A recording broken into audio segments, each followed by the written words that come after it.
Okay. మీరు ఈ రోజుని ఫస్ట్ క్లాస్ అనే కన్సిడర్ చేసుకోండి. ఓకే. సో, ఫస్ట్ ఈ రోజు నుంచి క్లాస్ స్టార్ట్స్ అనే అనుకోండి. ఓకే. సో, ఇప్పుడు లాస్ట్ క్లాస్‌లో మనం డిస్కస్ చేసిన కాన్సెప్ట్ ఏంటంటే, మ ఒక వెబ్ అప్లికేషన్ అనేది ఎలా ఉంటుంది? నార్మల్ వెబ్‌సైట్ అనేది ఎలా ఉంటుంది అని చూసాం. ఓకే. సో, ఇప్పుడు ఒక నార్మల్ వెబ్‌సైట్‌ని మనం డెవలప్ చేయాలి అనంటే, మనకి 3 3 యాస్పెక్ట్స్ కావాలన్నమాట. 3 టెక్నిక్స్ మనకి తెలిసి ఉండాలి. ఒకటి హెచ్‌టీఎంఎల్, సీఎస్ఎస్, జావాస్క్రిప్ట్. ఇవి 3 మనకి తెలిసి రావాలి. ఓకే. హెచ్‌టీఎంఎల్, డోంట్ వర్రీ, మీరేం వర్రీ అవ్వకండి. సీఎస్ఎస్ అండ్ జావాస్క్రిప్ట్ అనుకుందాం ఊరికే. ఈ 3 సెపరేట్ ఫోల్డర్స్ అనంటే ప్రస్తుతానికైతే హెచ్‌టీఎంఎల్ ఫోల్డర్‌తోనే వర్క్ చేస్తాను. కంగారు పడకండి. సో, ఇప్పుడు ఒక వెబ్‌సైట్‌ని మనము యాక్సెస్ చేసుకోవాలంటే, మన కంప్యూటర్‌లో కనుక ఒక వెబ్‌సైట్ ఉంటే, ఒక వెబ్ పేజ్ ఉంటే, ఆ పర్టిక్యులర్ వెబ్ పేజ్‌ని డైరెక్ట్‌గా బ్రౌజర్‌లో ఓపెన్ చేసుకోవచ్చు. ఇలా డైరెక్ట్‌గా దాని మీద డబుల్ క్లిక్ చేసినా పర్లేదు. ఆ ప్రోగ్రామ్ మీద అదే హెచ్‌టీఎంఎల్ పేజ్ మీద లేదా ఓపెన్ విత్ గూగుల్ క్రోమ్ అన్నా పర్లేదు. అప్పుడు మనకి ఇలాగా ఒక వెబ్ పేజ్ వస్తుంది. అలాంటిది వేరే ఒక సర్వర్‌లో ఎక్కడో ఒక వెబ్‌సైట్ ఉందనుకోండి. ఆ వెబ్‌సైట్‌ని మనం యాక్సెస్ చేసుకోవాలంటే ఎలా చేసుకుంటాం? వేరే సర్వర్‌లో ఉన్న ఒక వెబ్‌సైట్‌ని మనం యాక్సెస్ చేసుకోవాలంటే ఎలా చేసుకుంటాం? మనకి ఆ సర్వర్ యొక్క అడ్రెస్ తెలియాలి. ఓకే. సో, ఆ సర్వర్ అడ్రెస్ అనేది ఐపీ అడ్రెస్‌లో ఉంటది. అది అందరం తెలుసుకోవడానికి కష్టం కాబట్టి, మనము దాని యూఆర్ఎల్ అంటే ఇప్పుడు ఆ సర్వర్ అడ్రెస్‌ని ఒక స్ట్రింగ్ తోటి బైండ్ చేసి ఉంచుతాం ఆల్రెడీ. సో, ఆ యూఆర్ఎల్‌ని vlrit.com right slash MPa slash my home or my page dot HTML అని ఏదో పెట్టాను నేను. I don't remember.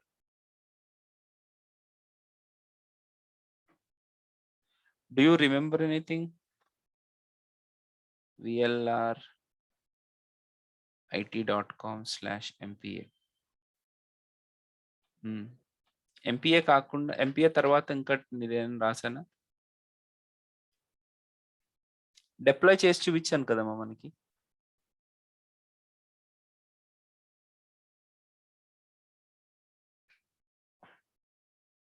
ఓకే.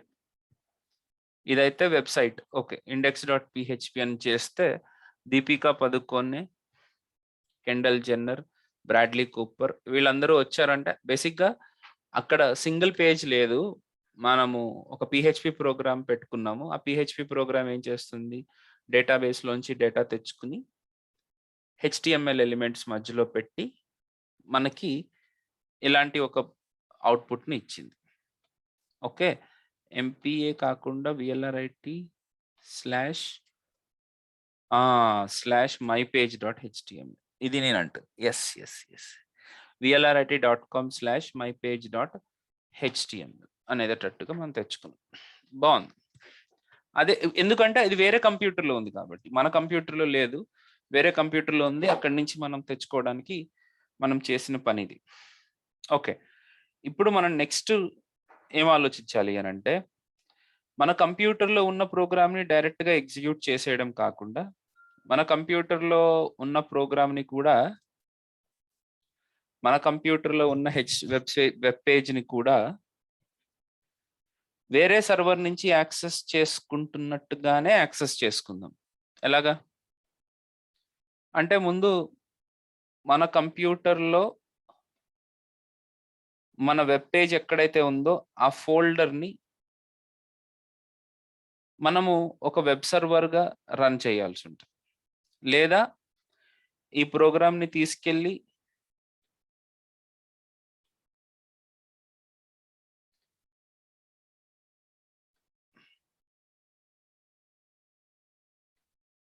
ఈ ప్రోగ్రామ్ తీసుకెళ్ళి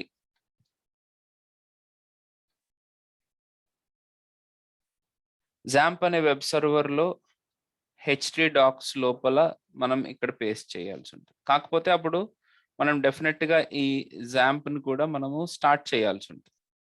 ఓకే, ఇది కొద్దిగా టైం తీసుకుంటుంది. ఓకే, కాకపోతే నేను ఇప్పుడు ఇంకొక కొత్త మెథడ్ చెప్తాను. దట్ ఈస్ సింపుల్గా ఏం చేయొచ్చు అనంటే, మనకి హెచ్టిటిపి సర్వర్ అని ఒక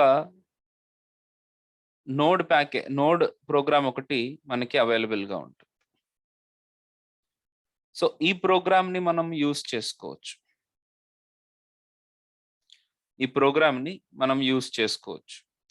కాకపోతే ఈ ప్రోగ్రామ్ మన కంప్యూటర్లో, అంటే ఈ ప్రోగ్రామ్ కనుక ఉంటే మనము ఏ ఫోల్డర్నైనా సరే ఒక వెబ్ సర్వర్ లాగా పనిచేసేలా చేసుకోవచ్చు.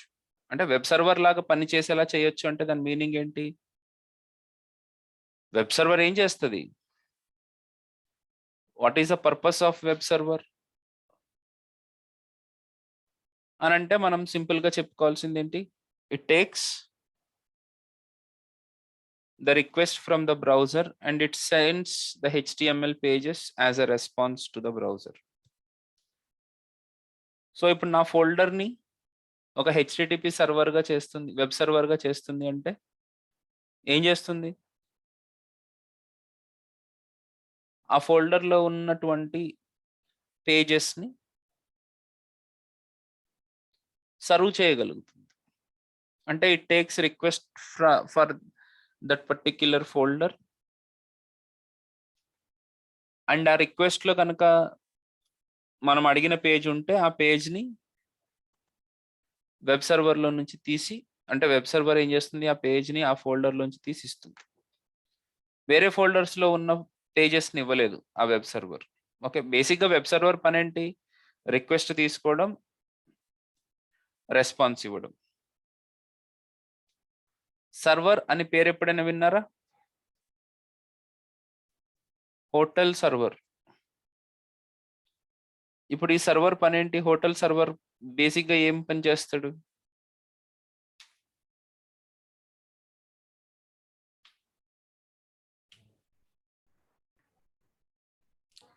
హోటల్ సర్వర్ ఏం పని చేస్తాడు? సర్వ్ చేస్తారు. యా, కరెక్ట్, సర్వ్ చేస్తారు. సర్వ్ చేయడం అంటే ఎట్లా సర్వ్ చేస్తారు? ఇప్పుడు మనం వెళ్ళగానే నన్ను చూసి ప్రవీణ్ వచ్చాడు, ప్రవీణ్కి పూరి అంటే ఇష్టం అని చెప్పేసి ప్రవీణ్కి పూరి తీసుకొచ్చి ఇస్తాడా?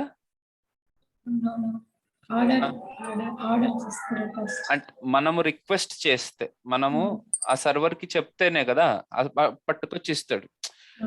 సర్వర్ ఎట్లా ఉంటాడు? అడుగుతాడు ఉన్నా లే. ఇప్పుడు ఫర్ ఎగ్జాంపుల్ నేను పొద్దున్న 11 గంటలకి మెల్లగా లేచి హోటల్కి వెళ్ళి బాబు ఒక పూరి బట్టరా అన్నాడు అనుకో, పూరి అయిపోయింది సార్ అంటాడు. అంటే పూరి అయిపోయిందంటే లోపలికి వెళ్తాడు, అడుగుతాడు పూరి ఉందా అంటాడు, పూరి కావాలంట అంటాడు, పూరి లేదు బ్రదర్ అంటాడు. మళ్ళీ మనకి వెనకకి వచ్చి పూరి అయిపోయిందంట సార్ అంటాడు. అంతే కదా. ఇప్పుడు బేసిక్గా లేదు సార్ అడగకుండానే చెప్పేస్తాడు సార్, తనకి తెలుసు అని అంటే ఓకే, అట్లీస్ట్ ఫస్ట్ టైం అయినా తనకి తెలియదు కదా ఉందా లేదా అని. ఓకే, ఇప్పుడు నేను మురుగు ముసలం అని అడుగుతా.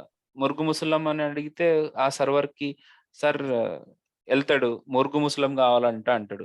మరి నీ అబ్బాయి ఇది టిఫిన్స్ రా, మురుగు ముసలం అనేది లంచ్ మన కూర లాంటిది, అవి ఇక్కడ అమ్మరు అని చెప్పుకో అంటాం. అలాగే వెబ్ సర్వర్ కూడా అంతే. ఇప్పుడు ఆ వెబ్ సర్వర్ ఏం చేస్తుంది? ఆ ఫోల్డర్లో, అంటే వెబ్ సర్వర్ ఒక ఫోల్డర్లో ఉన్నటువంటి రంగబాబు, ఈ వెబ్ సర్వరు ఒక ఫోల్డర్లో ఉన్నటువంటి ఫైల్స్ని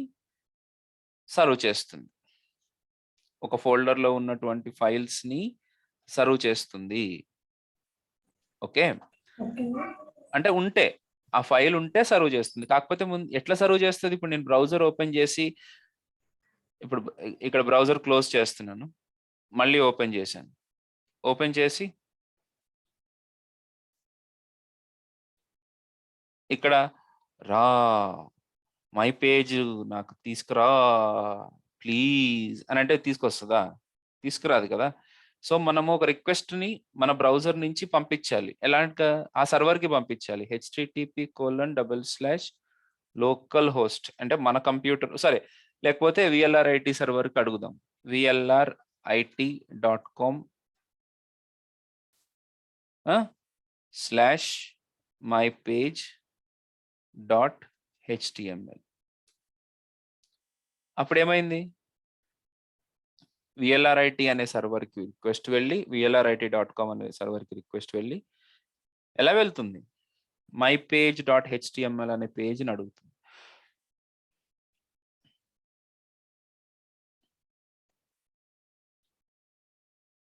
మళ్ళీ ఒకసారి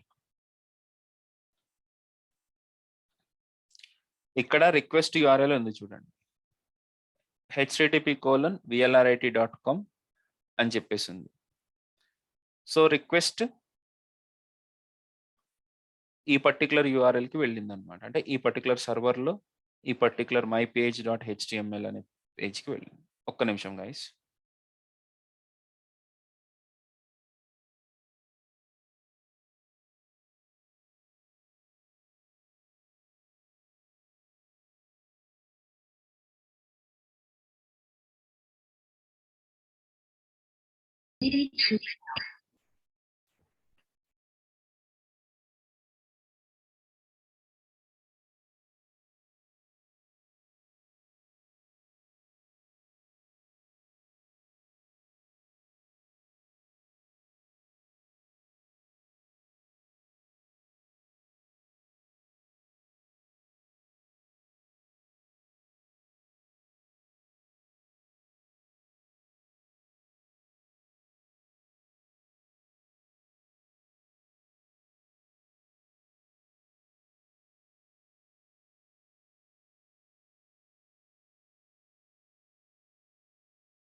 ఓకే, సారీ గైస్. యా.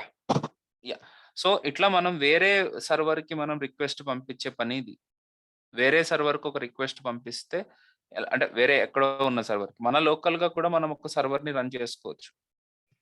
కాకపోతే ఎలా రన్ చేసుకోవాలి? ముందు రన్ చేయాలంటే ఆ సర్వర్ని మనము గ్లోబల్గా ఇన్స్టాల్ చేయాలి.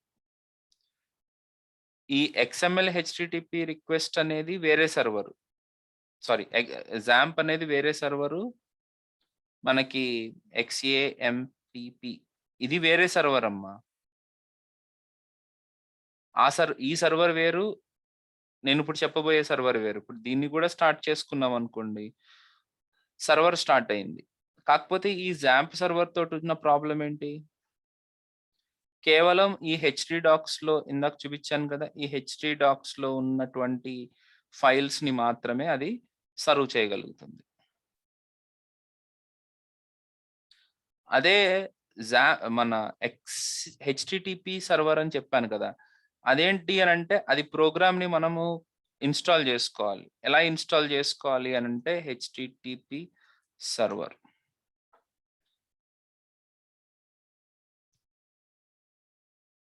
అని కొడితే npmjs.com/package/http సర్వర్. ఇప్పుడు ఈ HTTP సర్వర్ని మనము ఇన్స్టాల్ చేసుకోవాలి. ఇన్స్టాల్ చేయాలి అని అంటే మనకి ముందు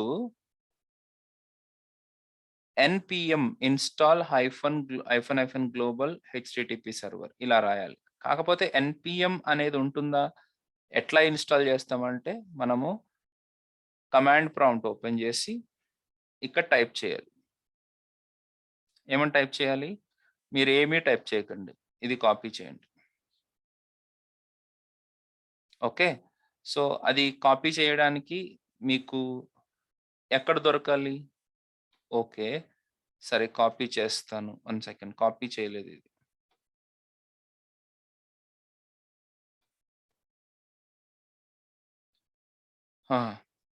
ఇక్కడ కాపీ చేసి పేస్ట్ చేయాలి. కానీ ఇప్పుడు సపోజ్ మీ దగ్గర మీ కంప్యూటర్లో Node.js అనేది లేదనుకోండి, అప్పుడు అది ఇన్స్టాల్ అవ్వదు. సో ముందు మీరు Node.js-ని మీరు తెచ్చుకోవాలి. తెచ్చుకోవడం అంటే Node.js-ని ముందు మీరు ఇన్స్టాల్ చేయండి. ఎలాగో ఇద్దరికి అంటే 2 యాంగులర్‌కి కానీ రియాక్ట్‌కి కానీ రెండింటికి కూడా మనకి ఈ నోడ్ జేఎస్ అనేది అవసరం.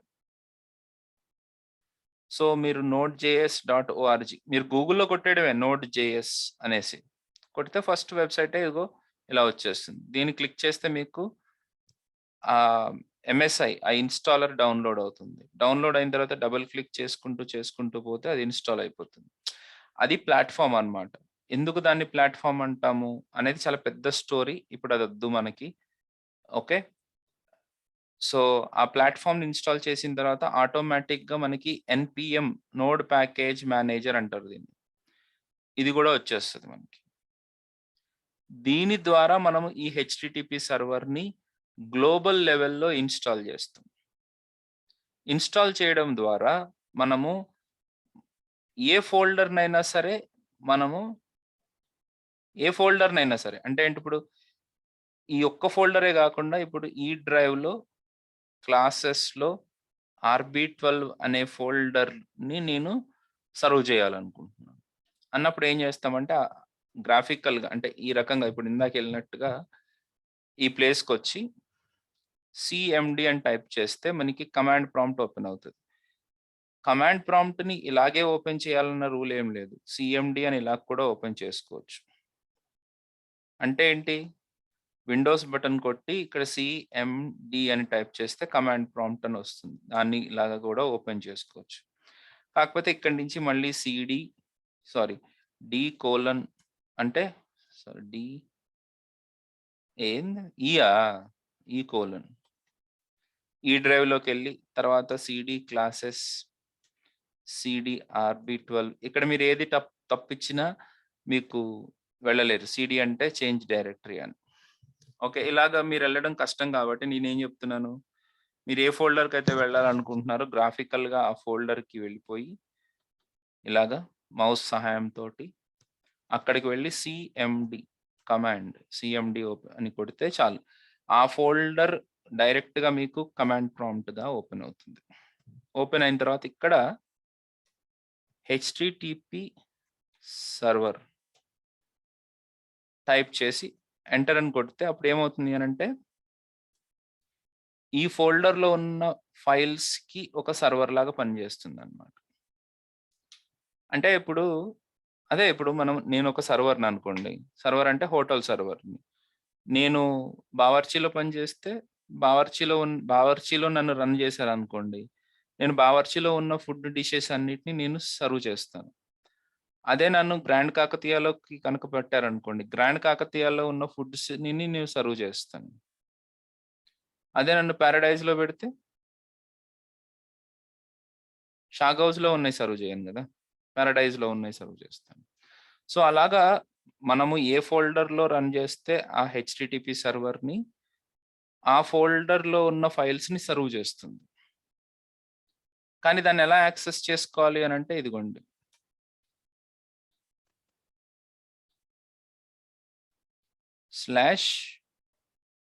/mypage.html open. అంటే ఈ ప్రోగ్రామ్ మనకి బ్రౌజర్‌కి వచ్చి ఆ బ్రౌజర్‌లో లోడ్ అయింది. ఎలాగంటే ఈ 192.168.29.3 అంటే మన కంప్యూటర్‌లో 8080 అనే పోర్ట్ మీద అంటే ఆ పోర్ట్ మీద ఏం రన్ అవుతుంది? ఈ హెచ్‌టిటిపి సర్వర్ అనే ప్రోగ్రామ్ రన్ అవుతుంది. అది యాక్చువల్‌గా వెబ్ సర్వర్. ఆ వెబ్ సర్వర్ రన్ అవుతుంది. ఆ వెబ్ సర్వర్‌కి mypage.html అనే రిక్వెస్ట్‌ని మనం ఇచ్చాం.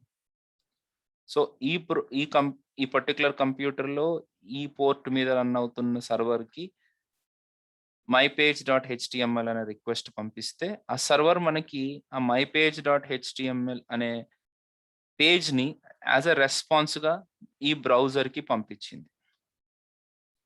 ఇవన్నీ మీరు ఎక్స్‌పీరియన్స్ చేయాలి. ఇదిగోండి. ఇక్కడ చూడండి. ఇక్కడ చూస్తూ ఉండండి. రిక్వెస్ట్ ఎన్ని సార్లు వస్తుందో చూడండి. నేనేం పంపిస్తున్నాను. సపోజ్ ఇప్పుడు మై పేజ్ అని కాకుండా యువర్ పేజ్ అని పెట్టాననుకోండి. యువర్ పేజ్.html ఇక్కడ చూడండి యువర్ పేజ్.html అనే రిక్వెస్ట్ వచ్చింది. కానీ అది లేకపోవడం వల్ల మనకి రెస్పాన్స్ 404 ఎర్రర్ నాట్ ఫౌండ్ అనే రెస్పాన్స్ ఇచ్చేసింది. అదే మై పేజ్ని అడిగితే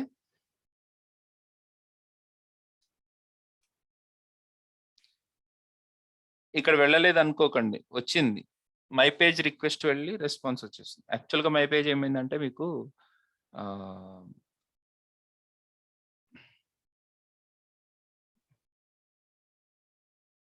క్యాచీ నుంచి సర్వ్ అయింది. కంగారు పడకండి, కంట్రోల్స్ మై పేజ్ అనే రిక్వెస్ట్ వచ్చింది అండ్ ఈ సర్వర్ మనకి రెస్పాన్స్ కూడా ఇచ్చేసింది. సో ఈ రకంగా మనము రిక్వెస్ట్ పంపించడం, సర్వర్ నుంచి రెస్పాన్స్ తెచ్చుకోవడం అనే పనిని మనం అర్థం చేసుకోవాలి. ఓకేనండి, అది మీరు ఈ 3 పనులు చేయాలి అల్టిమేట్గా. గోవింద్ ఒక్క నిమిషం. సో ఇక్కడ 3 పనులు చేయాలి మీరు. ఒకటి, ఒక సర్వర్ లోపల ఒక HTML పేజ్ని పెట్టి ఆ సర్వర్కి రిక్వెస్ట్ పంపించి రెస్పాన్స్ తెచ్చుకోవడం. ఓకే, అది చాలా ఇంపార్టెంట్. ఏమనుకోకపోతే నేను ఒక మాట చెప్తాను, మీరందరూ కొద్దిగా ఆలోచించుకోండి. మీరు మొబైల్ వాడుతూ ఉంటారు. మొబైల్ వాడుతున్నప్పుడు మనం ఎలా ఉంటుంది అని అంటే, మనకి మొబైల్ చాలా క్విక్గా ఓపెన్ అయిపోతూ ఉంటుంది. యాక్చువల్గా మీరు దీంట్లో బ్రౌజర్ ఓపెన్ చేసినా టప్పని లోడ్ అవుతాయి. అండ్ మీరు కూడా మంచి మంచి ప్రాసెసర్స్ వాడుతూ ఉంటారు, మంచి మంచి వైఫై వాడుతూ ఉంటారు కాబట్టి, 4Gలు 5Gలు వాడుతూ ఉంటారు కాబట్టి మీకు క్విక్గానే వస్తూ ఉంటుంది.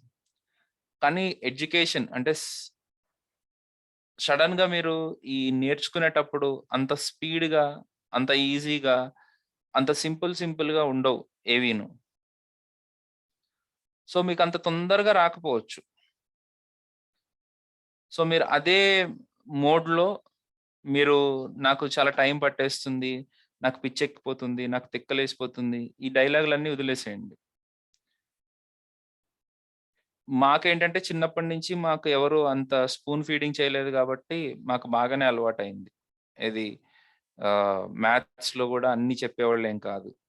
మేమే కూర్చుని ఒకటికి 100 రకాలుగా ఆలోచించి ఆన్సర్ తెచ్చుకోగలిగే వాళ్ళం కాబట్టి మాకు ప్రాసెస్ అలవాటైంది. మీ పరిస్థితి ఏంటి అనంటే అందరూ ఫారెక్స్ పీపుల్ మీరంతా. అంటే ఐయామ్ సారీ, నేను ఎవరిని కమెంట్ చేయట్లేదు. మీరు కాకపోవచ్చు కూడాను. ఓకే, మంచి టఫ్ ప్లేసెస్‌లోంచి రావచ్చు మీరు కూడా. కాకపోతే most of the people convent people మీరు. సో మీకు చాలా ఫీడింగ్ ఉంటది, చాలా సపోర్ట్ ఉంటది. అంత సపోర్ట్ మాకుండేది కాదు. కానీ ఎప్పుడైతే టెక్నికల్ ఎడ్యుకేషన్‌కొచ్చేసరికి మనకి అంత సపోర్ట్ ఇవ్వడానికి వాళ్ళ దగ్గర అంత నాలెడ్జ్ కూడా లేదు. నేను ఇస్తున్న సపోర్ట్ కూడా సరిపోవట్లే మీకు. చెప్తున్నాను గదా! సరిపోదు. మీరు ఇంకా ఓపిక చేసుకొని, ఎందుకంటే ఇవన్నీ చాలా సింపుల్ విషయాలు. మీరు ఓన్‌గా ట్రై చేసి ఒక 100కి 99 సార్లు ఫెయిల్ అయితే కానీ ఒకసారి కరెక్ట్ అవ్వదు. ముందు ఆ పర్టిక్యులర్ పాయింట్‌ని చాలా జాగ్రత్తగా అర్థం చేసుకోండి. ఒక చిన్న పని చేయడానికి రోజంతా టైం పడతది. 100% టైం పడుతది. రోజు కాదు, 10 రోజులు పడుతది. అయినా సరే మీరు జాగ్రత్తగా చేయండి. ఇది మీకోసమే చెప్పాను. మీరంత క్విక్‌గా నా దగ్గర ఏమైతే దాన్నేమంటారు, జీనీ స్టిక్ అయితే లేదు. మీ నెత్తి మీద ఇట్లా పెట్టగానే యాంగులర్ అయిపోయి, ఇట్లా నెత్తి మీద ఇంకొకసారి కొట్టగానే నోడ్ అయిపోయి, ఇట్లా కొట్టగానే జావా స్క్రిప్ట్ అయిపోయేటట్టు జరగదు. అది మీ లోపల అది క్రియేట్ అవ్వాలి. Okay, thank you for listening to me. ఈ సర్వర్‌ని ఇన్‌స్టాల్ చేసే ప్రొసీజర్ చేయాలి. తర్వాత సర్వర్‌లో సర్వర్ ఇన్‌స్టాల్ చేయండి. ఒక ఫోల్డర్‌ని సర్వ్ చేయడం స్టార్ట్ చేయండి. అలాగే జాంప్ కూడా ఇన్‌స్టాల్ చేసుకోండి. జాంప్ కూడా మనకి ఫ్రీగానే దొరుకుతది. దాన్ని ఇన్‌స్టాల్ చేసి దాంట్లో ఉన్న హెచ్‌డి డాక్స్‌లోకి పెట్టేటప్పుడు ఏం జరుగుతుందని చూడండి. అండ్ ఇప్పుడు నాకు తెలిసి మోస్ట్‌లీ మీరందరూ రెగ్యులర్‌గానే వస్తారు. ఈ పర్టిక్యులర్ క్లాస్‌లో ఉన్న వాళ్ళందరూ అని అనుకుంటున్నాను. సో మీరందరూ నన్ను ఎంత అడిగితే, సార్ నిన్న నేను జాంప్ ట్రై చేశాను సార్, కానీ నాకు సరిగ్గా రాలేదు. లేకపోతే వచ్చింది, అదేదో ఎర్రర్ వస్తుంది, కొద్దిగా చెప్తారా అని అడిగితే నేను చాలా హ్యాపీగా ఫీల్ అవుతాను. Okay, right. సో అట్లా మీరు కొద్దిగా పుషప్ చేసుకోండి ఈ పనులన్నిటిని. ఓకే, ఎవరైతే వీటిని చేయకుండా సగం సగం క్లాసులు విని మధ్యలో 4-5 క్లాసులు ఎగ్గొట్టి ఆ క్లాసులన్నీ కవర్ చేయకుండా డైరెక్ట్‌గా రియాక్ట్ వింటారు చూసారా? అప్పుడు సర్వర్ ఏంటి? బండ్లింగ్ అంటే ఏంటి? మాడ్యూల్ అంటే ఏంటి? ఇవన్నీ తెలియకపోవడంతోటి ఏమవుతది అనంటే అసలు ఏం చేస్తున్నామో అర్థం కాదనమాట. ఓకే, అందుకని మీరు డెఫినిట్‌గా ఇవన్నీ ముందుగానే కవర్ చేసుకోండి. ఇప్పుడే మీకు టైం ఉంది. Thank you for listening. Yeah! Let us go to the next point. Sir ఇప్పుడు హెచ్‌టీఎంఎల్ పేజ్ ఒకటి ఇచ్చాను. దీంట్లో నేను సీఎస్ఎస్ కూడా రాయొచ్చా? యెస్. ఎలా రాయొచ్చు? చూడండి ఇప్పుడు. ఇవి వేరే ఫోల్డర్. ఇవి ఊరికే క్రియేట్ చేశాను. దీనికి ఇప్పుడు ప్రోగ్రామ్‌కి సంబంధం లేదు. ఇప్పుడు ఈ ప్రోగ్రామ్‌ని నేను నోట్‌ప్యాడ్ ప్లస్ ప్లస్‌లో కానీ, లేకపోతే విజువల్ స్టూడియోలో కానీ దేంట్లోనన్నా ఓపెన్ చేసుకోవచ్చు. I am trying to open it in the visual studio code. CMD అంటే ఆ ఫోల్డర్‌ని ఓపెన్ చేసుకొని సీఓడీఈ కోడ్ స్పేస్ డాట్ అని కొడితే విజువల్ స్టూడియో కోడ్ అనేది ఓపెన్ అవుతుంది. ఇది ఒక ఎడిటర్. ఈ ఎడిటర్ మనకి ఫ్రీగా అవైలబుల్‌గా ఉంది. అది విజువల్ స్టూడియో కాదు. స్టూడియో వేరు, స్టూడియో కోడ్ వేరు. విజువల్ స్టూడియో కోడ్ డౌన్లోడ్స్ అని క్లిక్ చేయగానే మీకు డౌన్లోడెడ్ లింక్ వస్తుంది. దాన్ని క్లిక్ చేస్తే విండోస్ డౌన్లోడెడ్ లింక్‌ని ఇన్‌స్టాలర్ క్లిక్ చేయండి. ఓకే, ఇది క్లిక్ చేసి డైరెక్ట్‌గా ఇట్లా క్లిక్ చేసినా ఇన్‌స్టాలరే వస్తుంది మనకి. క్లిక్ చేస్తే సరిపోతుంది. ఓకే, సో అది మీరు చేయాల్సిన పని. ఇన్‌స్టాల్ చేస్తే మీకు విజువల్ స్టూడియో కోడ్ ఉంటది. మనము ఏ ఫోల్డర్‌లో మన ప్రోగ్రామ్స్ పెట్టుకున్నామో ఆ ఫోల్డర్‌ని కమాండ్ ప్రాంప్ట్ ద్వారా వెళ్ళి మీరు అక్కడి నుంచి ఓపెన్ చేసుకోండి. ఓకే, లేదు అనంటే ఇట్లా ఎక్స్‌ప్లోరర్ ద్వారా కూడా వెళ్ళొచ్చు. But that is more trickier than this one. Okay, I hope you got my point. Right, open చేశాను. దీంట్లో వీటిని ఇలాగా రాయడాన్నే హెచ్‌టీఎంఎల్ ఎలిమెంట్స్ అని అంటారు. This is what actually called HTML program. This is called as HTML program. In fact HTML page అని అంటాం జనరల్‌గా. ప్రోగ్రామ్ అని అనము. హెచ్‌టీఎంఎల్ పేజ్ అని అంటాం. HTML page. ఓకేనా? ఈ హెచ్‌టీఎంఎల్ పేజ్‌లో మీరిక్కడ చూస్తే ఈ హెచ్‌టీఎంఎల్ అనేది 2 సార్లు ఉంది. ఈ రెండిటికి డిఫరెన్స్ ఏంటి?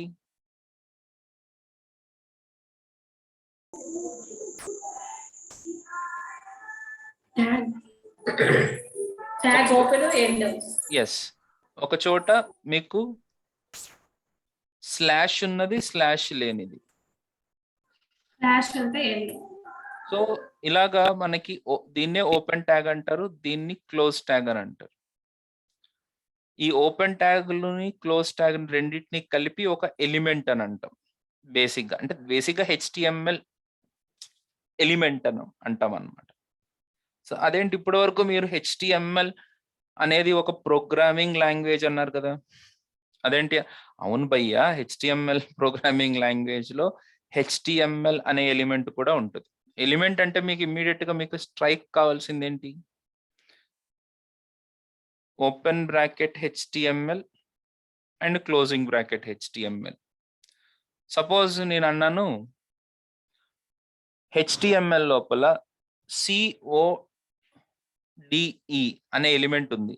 అంటే ఎలిమెంట్ ఉంది అంటే దాన్ని ఎలా యూజ్ చేయాలి? అనంటే ఏముంది?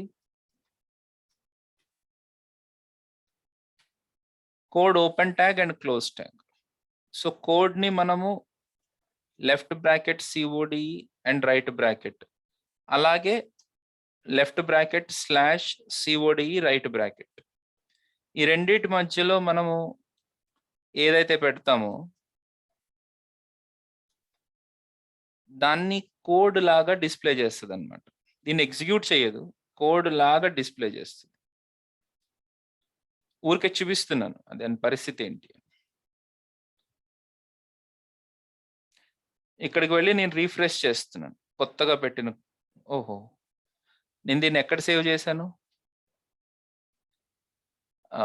యెస్.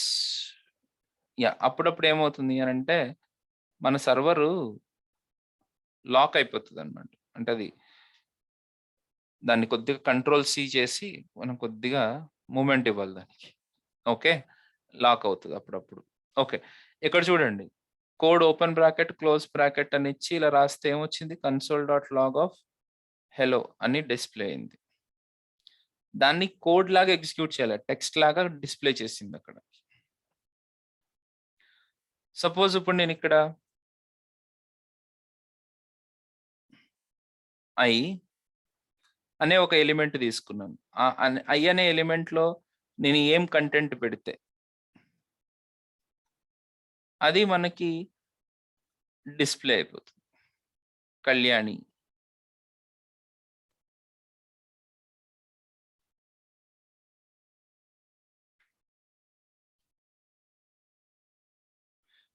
సో, కళ్యాణి ఎలా డిస్‌ప్లే అయింది చెప్పండి?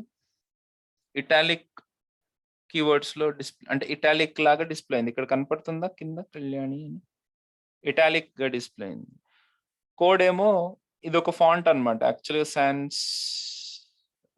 What the font name is that? Okay. ఒక ఫాంట్ నేమ్ ఇది. టెలిటైప్ అని ఏదేదో ఉంది ఫాంట్ టైప్. ఆ టైప్ ఫాంట్‌లో మనకి డిస్‌ప్లే అవుతుంది. ఓకే. సో, మనకి ఇలాంటి ఎలిమెంట్స్ చాలా ఉన్నాయి. హెచ్‌టీఎంఎల్ ఎలిమెంట్స్ చాలా ఉన్నాయి. ఆ ఎలిమెంట్స్‌ని యూజ్ చేసుకొని మనం కంటెంట్‌ని డిస్‌ప్లే చేయొచ్చు. కాకపోతే దీనికి ఒక కొన్ని రూల్స్ అండ్ రెగ్యులేషన్స్ ఉన్నాయన్నమాట. ఏంటది? మీ కంటెంట్‌ని ఎలా డిస్‌ప్లే చేయాలనుకున్నా కంటెంట్ మొత్తం ఆ పేజ్‌లో మీరు ఏ కంటెంట్‌ని గాని ఏదైనా డిస్‌ప్లే చేయాలనుకుంటే పేజ్‌లో ఆ పేజ్ మొత్తం HTML open tag, HTML close tag మధ్యలో రాయాల్సుంటుంది.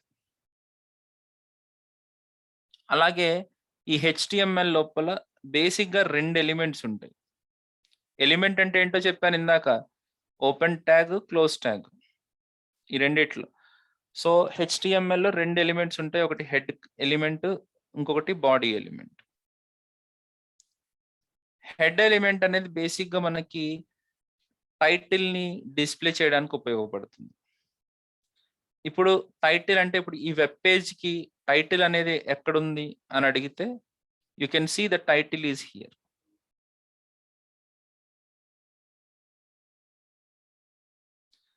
ఇక్కడ డిస్‌ప్లే అయ్యేదాన్ని టైటిల్ అంటారు. అలా టైటిల్ ఇప్పుడు ఏం డిస్‌ప్లే అవుతుందంటే ఫైల్ అంటే ఇప్పుడు యూఆర్ఎలే అక్కడ డిస్‌ప్లే అయిపోతుంది. సపోజ్ మీకు ఒక స్పెసిఫిక్ టైటిల్ కావాలనుకోండి. దాన్ని టైటిల్ ఎలిమెంట్ యూజ్ చేసి రాసుకోవాలన్నమాట. హెడ్ సెక్షన్‌లో రాయాలి మీరు టైటిల్ అని. Title this is my page. ఇక్కడ చూస్తే ఇప్పుడు టైటిల్ వచ్చేసి దిస్ ఈజ్ మై పేజ్ అని వచ్చింది. సో, మీరు ఏ కంటెంట్‌నైనా ఎలిమెంట్స్ మధ్యలో పెట్టుకోవాల్సి ఉంటుంది. అప్పుడు ఆ ఎలిమెంట్‌కున్న బిహేవియర్‌ని బట్టి అది ఎక్కడ డిస్‌ప్లే చేయాలో అక్కడ డిస్‌ప్లే చేస్తుంది. ఆ ఎలిమెంట్‌కున్న బిహేవియర్‌ని బట్టి అది ఎక్కడ డిస్‌ప్లే చేయాలో అక్కడ డిస్‌ప్లే చేస్తుంది. Is it clear?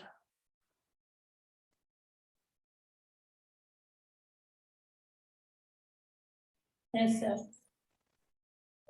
ఓకే అండి. దీంతో పాటు హెడ్ సెక్షన్‌లో చాలా ఉన్నాయి. అంటే ఏంటి ఇప్పుడు ఇంకా డీటెయిల్డ్‌గా నేను చెప్తాను. Don't worry. లైక్ ఇప్పుడు బేస్ అని, తర్వాత ఇంకా మీరు స్టైల్ అని ఎలిమెంట్ పెట్టుకోవచ్చు. తర్వాత మెటా అనే ఒక ఎలిమెంట్ ఉంటుంది. దాంట్లో ఈ హెచ్‌టీఎంఎల్ పేజ్‌కి సంబంధించిన డీటెయిల్స్ అన్నీ ఉంటాయి. ఓకే. కాకపోతే అవేమి మెయిన్ డిస్‌ప్లే పార్ట్‌లో ఎఫెక్ట్ అనేది ఇవ్వవు. మెయిన్ డిస్‌ప్లే పార్ట్ అంటే ఇదిగోండి ఇక్కడి నుంచి ఇక్కడి వరకు. అంటే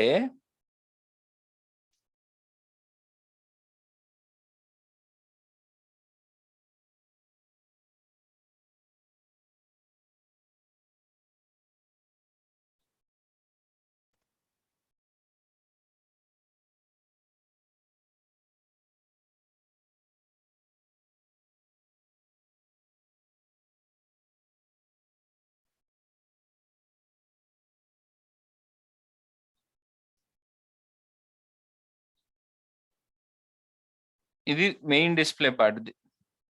సో ఇక్కడ మీరు ఏదైనా డేటాను ప్రింట్ చేయాలి అని అనుకుంటే మీరు యూజ్ చేయాల్సింది మీరు ఎవ్రీథింగ్ మీరు బాడీ అనే ఎలిమెంట్ లో పెట్టి రాయాల్సి ఉంటుంది. బాడీలో రాయాల్సి ఉంటుంది. బాడీలో మీరు ఏం రాస్తే అది ఇక్కడికి వచ్చి డిస్ప్లే అవుతుంది. సపోజ్ ఇప్పుడు బాడీలో నేను ఇక్కడ రాశాను, ఏమని రాశాను, నా ఇష్టం నేను ఎక్కడైనా రాస్తా. బాగా రాసావు, ఎక్కడన్నా రాశాను, కానీ అది ఎక్కడికి వచ్చి డిస్ప్లే అవుతుందో చూడండి, బాడీలో ఫస్ట్ లైన్ గా డిస్ప్లే అయింది. అదేంటి ఇలా ఏమీ ఎలిమెంట్ లేకుండా కూడా పెట్టేసుకోవచ్చా? పెట్టేసుకోవచ్చు, తప్పే ఉంది. కాకపోతే దీని కంట్రోల్ ఉండదు, దానికి ఏమి స్పెషల్ స్టైలింగ్ కానీ స్పెషల్ క్యాపబిలిటీ కానీ ఏమీ రాదు.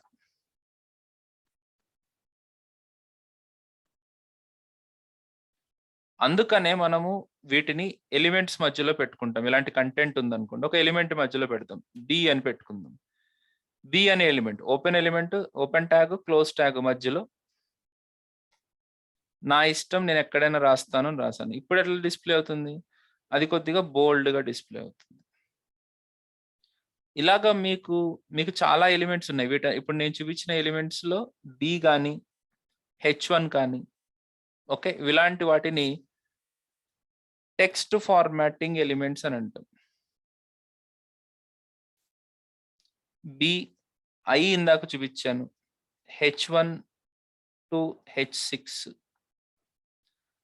తర్వాత కోడ్, తర్వాత స్ట్రాంగ్, తర్వాత స్ట్రైక్, ఇలాంటి ఎలిమెంట్స్ అన్నమాట. ఇవి టెక్స్ట్ ని ఫార్మాట్ చేసి డిస్ప్లే చేసే ఎలిమెంట్స్. Okay, right. ఇవి కాకుండా మనకి కొన్ని స్ట్రక్చరల్ ఎలిమెంట్స్ అని ఉంటాయి. One of the major element of structural element is paragraphs ని క్రియేట్ చేస్తుంది. ఇప్పుడు సపోజ్ నా దగ్గర కంటెంట్ ఉంది,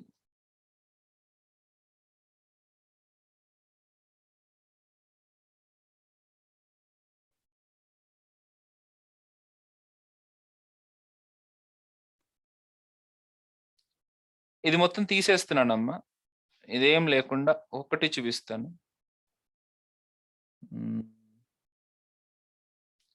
దీన్ని కూడా నేను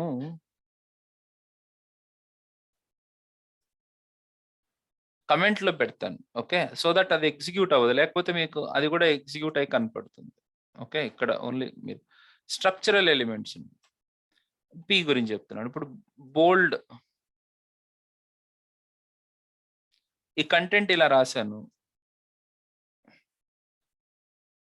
అలాగే ఇంకొకటి రాశాను. సపోజ్ ఇప్పుడు ఇది ఎలాగ డిస్ప్లే అవుతుంది, అదేంటి నేను 2 పారాగ్రాఫ్స్ గా కనుక కదా రాసింది, నేను మీరే చెప్పండి. ఇప్పుడు కనీసం ఇది 2 పారాగ్రాఫ్లు గానన్నా డిస్ప్లే కావాలి కదా, ఇదొక పారాగ్రాఫ్ గాను ఇదొక పారాగ్రాఫ్ గాను డిస్ప్లే కావాలి. ఇదేంటి వరుసగా వచ్చేసింది,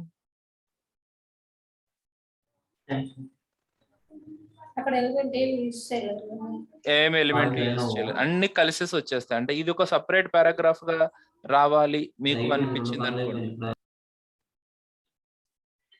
అప్పుడు మీరు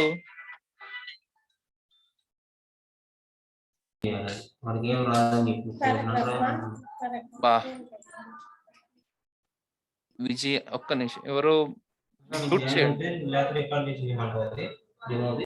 విజయ, please mute yourself. Okay, so దీన్ని ఒక పారాగ్రాఫ్ లోను దీన్ని ఒక పారాగ్రాఫ్ లోను పెట్టుకున్నాం అనుకోండి.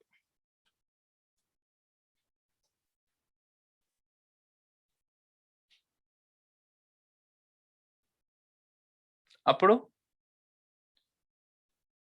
ఇవి రెండు వేరు వేరు పారాగ్రాఫ్లుగా వస్తుంది. అంటే దీని స్ట్రక్చర్ అనేది మారుతుంది, మన కంటెంట్ స్ట్రక్చర్ అనేది మారుతుంది. కాబట్టి దాన్ని మనం ఏమన్నాము, స్ట్రక్చరల్ ఎలిమెంట్స్ అని అన్నాం.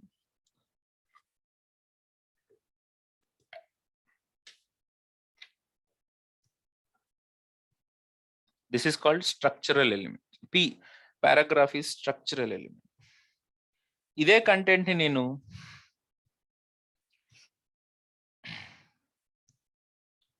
ఎల్ఐ లోపల పెట్టాను అనుకోండి,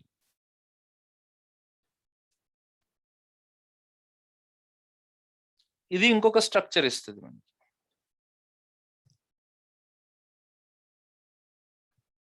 అంటే ఇది బుల్లెట్ పాయింట్స్ స్ట్రక్చర్ లోకి తీసుకొస్తుంది. ఓకే, ఇదే కంటెంట్ ని నేను చూడండి జాగ్రత్తగా, టేబుల్ టిఆర్ ఒక్కొక్క టీడీలో ఒక్కొక్క కంటెంట్ పెట్టాను అనుకోండి.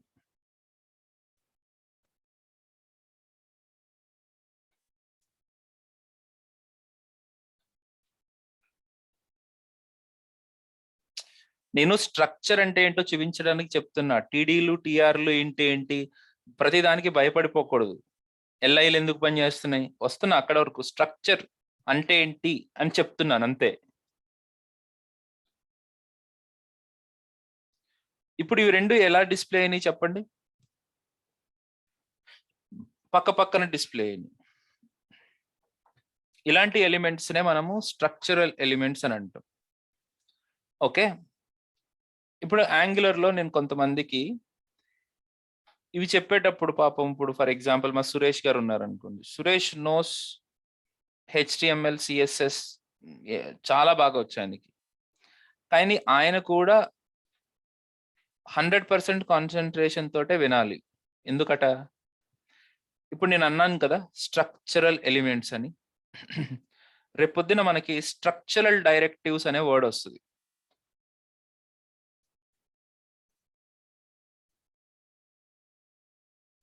అండ్ అట్రిబ్యూట్ డైరెక్టివ్స్ అనే వర్డ్ వస్తుంది. ఓకే, అప్పుడు స్ట్రక్చరల్ డైరెక్టివ్స్ అని చెప్తున్నప్పుడు నేనేంటి ఆల్రెడీ నీ స్ట్రక్చర్ అంటే ఏంటి అని చెప్పేశాను కాబట్టి మీరు అర్థం చేసుకుంటారు అనుకుంటా. కానీ బాబు కాన్సన్ట్రేట్ చేయడు కదా, ఎందుకంటే ఆయనకు వచ్చు కదా ఆల్రెడీ. సో ఏదో సో చెప్తున్నాడు, తొందరగా కానిచ్చేద్దాం అనుకుంటాడు కదా ఆయన. అందుకని ఏమవుతుంది అని అంటే అక్కడికి వచ్చేసరికి దేవుడా అనిపిస్తుంది. సో నేను ఊరికే సురేష్ని రెఫరెన్స్ గా మాత్రమే తీసుకున్నా, ఆయన్ని క్రిటిసైజ్ చేయాలని కాదు. ఆయన కాన్సన్ట్రేట్ చేస్తారు, కానీ అందరికీ చెప్తున్నా, అందరికీ సొరకది. సో ఆ కీవర్డ్స్ మీకు చాలా ఇంపార్టెంట్. ఇప్పుడు నేను చెప్పేది ఆ కీవర్డ్స్ ని కూడా చాలా జాగ్రత్తగా ఐడెంటిఫై చేసుకుని పెట్టుకోండి. అంటే ఒక స్ట్రక్చర్ ని మార్చుకోవడం, ఒక స్ట్రక్చర్ ని తెచ్చుకోవడం, ఒక స్ట్రక్చర్ ని క్రియేట్ చేయడం అంటే ఏంటి? దాని షేప్, దాని పొజిషన్, వీటినే స్ట్రక్చర్ అని అంటారు. ఓకే, ఆ వర్డ్ కంటెక్స్ట్ కనుక మనకు అర్థం కాలేదనుకోండి, కంటెక్స్ట్ మెయిన్ గా దీనికి చాలా చాలా క్రూషియల్ రోల్ ప్లే చేస్తుంది అనమాట. టీచర్స్ కంటెక్స్ట్ చెప్తూనే ఉంటారు, ఒక కంటెక్స్ట్ లో వెళ్తూ ఉంటారు. మధ్య మధ్యలో కొంతమంది అద్భుతాలు ఎవరు మంచి స్టూడెంట్స్ అవుతారు, ఎవరు యావరేజ్ స్టూడెంట్స్ అవుతారు, ఎవరు పూర్ స్టూడెంట్స్ అవుతారంటే వాళ్ళ కంటిన్యూటీ వాళ్ళని ఆ రకంగా డైవర్ట్ చేస్తూ ఉంటది. కంటెక్స్ట్ ఏంటి? ఇప్పుడు టీచర్ చెప్పే కంటెక్స్ట్ మర్చిపోతాం, అందుకనే మీరు మిస్ అవుతూ ఉంటారు. అందరికీ అన్ని తెలుసు, ఇంగ్లీష్ మీకు తెలుసు, నాకు తెలుసు, కానీ ఆ కంటిన్యూయేషన్ కంటెక్స్ట్ అనేది మీరు మిస్ అవుతూ ఉంటారు. Anyways, thank you for listening. మధ్య మధ్యలో ఇట్లాంటివి కూడా మాట్లాడుతూ ఉంటాను, ఏమనుకోకండి. These are all structural elements. Structural, okay. ఒక బేసిక్గా మనకి కంటెంట్ ని ఒక స్ట్రక్చర్ లో పెట్టడాన్ని స్ట్రక్చరల్ ఎలిమెంట్స్ అని అంటారు. ఓకే, ఇప్పుడు నాకు ఇంకొక స్ట్రక్చరల్ ఎలిమెంట్ ఉంది.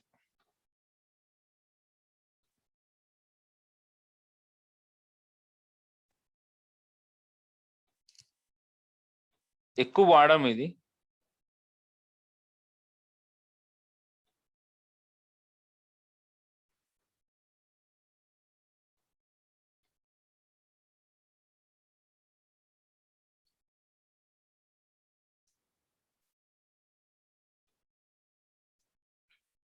డిఎల్ లోపల డిటి డిడి,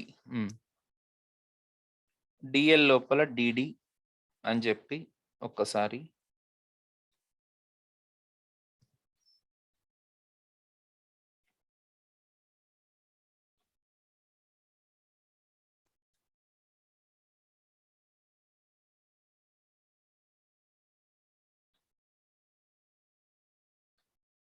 ఇదిగోండి, ఇది ఇంకొక స్ట్రక్చర్ ని క్రియేట్ చేసింది. దీనికి ఇంకా చాలా స్ట్రక్చర్స్ ఉంటాయి. ఇప్పుడు డి పైన డిటి అని పెట్టి 1 డిటి అని పెట్టి 2 అని పెట్టాను అనుకోండి, ఇదిగోండి ఇలా ఇస్తూ ఉంటుంది. ఇది వేరే స్ట్రక్చర్. సో ఇలాగా స్ట్రక్చరల్ గా మనము మన కంటెంట్ ని మనం మేనేజ్ చేసుకోవడానికి మనము జనరల్ గా స్ట్రక్చరల్ ఎలిమెంట్స్ మీద డిపెండ్ అవుతూ ఉంటాం. నేను మళ్ళీ రిక్వెస్ట్ చేస్తున్నాను, మీరు ఈరోజు, నేను ఇక్కడికే క్లాస్ ఆపేస్తున్నాను. మీరు ఈరోజు చేయాల్సిన పని ఏంటి అని అంటే, ఈ జాంప్ సర్వర్ని అలాగే ఓకే, జాంప్ సర్వర్ని ఇన్స్టాల్ చేయడానికి కొద్దిగా టైం పట్టిన నోడ్ హెచ్టిటిపి సర్వర్ని ఇన్స్టాల్ చేసి మీ కంప్యూటర్లో ఈ సర్వర్ మెకానిజంని ఈరోజు మీరు కంప్లీట్ చేయాలి. నేను వేరేది ఎందుకు చెప్పట్లేదు అని అంటే, మెయిన్గా మీరు ఫస్ట్ దీని మీద క్లారిటీ తెచ్చుకోండి. ఐ రిపీట్, దీని మీద మీరు క్లారిటీ తెచ్చుకోండి.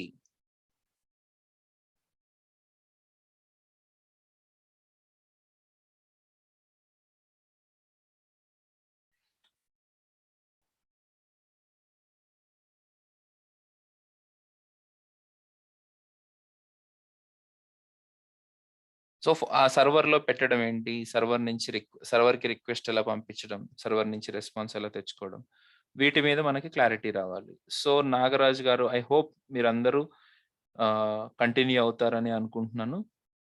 Okay, 6 members are fine. Okay, yeah, అవన్నీ చేయాలి. ఈ పర్టికులర్ ప్రాక్టీస్ చేసి నాకు ఎలా జరిగింది అని చెప్పండి. ఒకవేళ రేపు కుదరకపోతే, సపోజ్ ఈ రోజు నైట్ అంతా ప్రాక్టీస్ ట్రై చేయండి, కుదరలేదనుకోండి, రేపు 10:30కి ఇదే లింక్ లో జాయిన్ అవ్వండి. మీకు ధృతిమన్ సార్ ఒకవేళ రాకపోతే, ధృతిమన్ సార్ ఆ హెచ్టిటిపి సర్వర్ లో ఎట్లా డిప్లాయ్ చేస్తారని చూపిస్తారు. ఓకే, ఒకవేళ ఇండివిజువల్ కానీ 10:30 అంటే 10:30, ఒకళ్ళు 11 గంటలకు వచ్చి ఇంకొకళ్ళు 12 గంటలకు వస్తే కుదరదు. 10:30కి మీరు రండి, ఎవరికైతే డౌట్స్ ఉన్నాయో వాళ్ళు డిస్కస్ చేయండి ఇదే లింక్ మీద 10:30కి. Okay okay guys, just continue practicing it. ఈ లోపల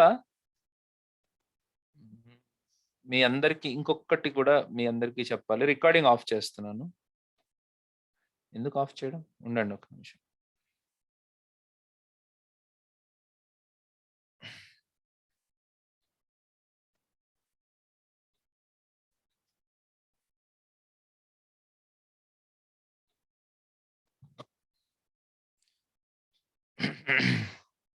సో ఈ ప్లేలిస్ట్ చూసారనుకోండి, React JS training Praveen April 2020. April 2020, I'm not sure. అప్పుడు నేను అంతగా ఎక్స్ప్లెయిన్ చేసి ఉండకపోవచ్చు.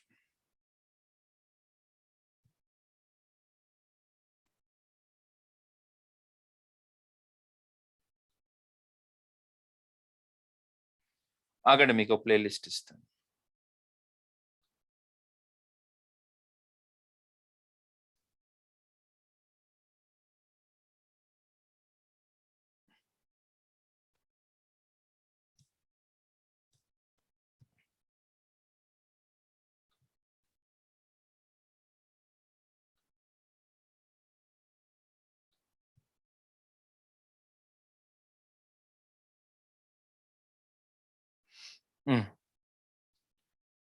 ఈ 11th బ్యాచ్ వ్యూ ప్లేలిస్ట్ ఫుల్గా చూడండి మీరు.